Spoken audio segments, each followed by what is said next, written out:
Y una noticia jurídica que seguramente va a dar mucho de qué hablar, porque comienza el debate en la Corte Constitucional para determinar si la figura de la reelección debe caerse o no, la figura como tal. Recordemos que en Colombia se han presentado dos reelecciones, la del expresidente Álvaro Uribe y la del presidente Juan Manuel Santos. Claro, la pregunta es qué va a pasar en el caso particular del presidente Juan Manuel Santos y qué pasa si la Corte en términos generales tumba la reelección. Miguel Ángel Peñaranda nos cuenta qué es lo que va a discutir la Corte.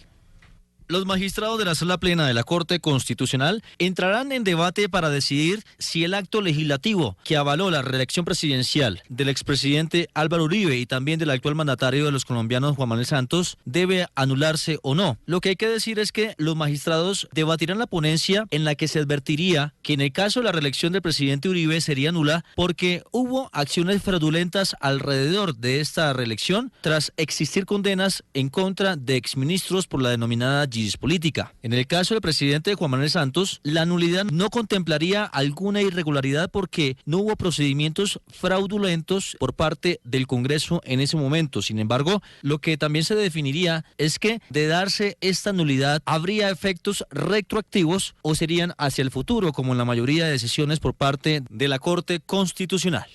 Esa es una buena pregunta. Si la Corte decide, la reelección no sirve. Que hay que decir que ya también, dijéramos, por reforma de equilibrio de poderes, la reelección ya no va más, ¿no? Claro, ya no va que eso más. es importante. Pero dijéramos, si la Corte dice, esta reelección no fue válida por todo lo que ocurrió, por la manera como se aprobó el cambio y demás, ¿qué significa a día de hoy? Es decir, ¿qué significa con el presidente Juan Manuel Santos en concreto? ¿Y qué significa?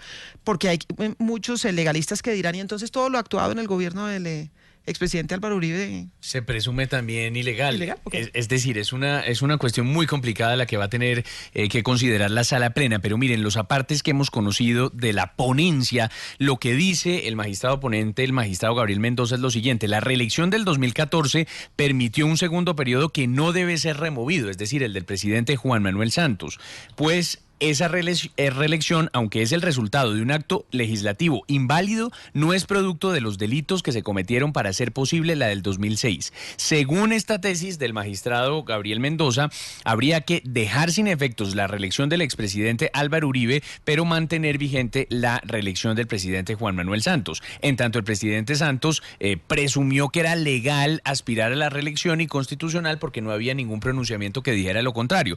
Hay quienes dicen de otra parte, Yolanda, como usted señala, que si la reelección como institución es la que nace viciada, pues de ahí en adelante todo presidente que se reelija debería estar cobijado bajo ese mismo vicio y en ese mismo sentido pues tendría que declararse la nulidad no solamente para la de Uribe sino también para la de Santos. Vamos a ver qué dice la Corte Constitucional o si en una de esas modulaciones que le encantan a la Corte termina diciendo todo esto teóricamente es aplicable hacia el pasado, pero en la práctica solamente debe ser considerado hacia adelante.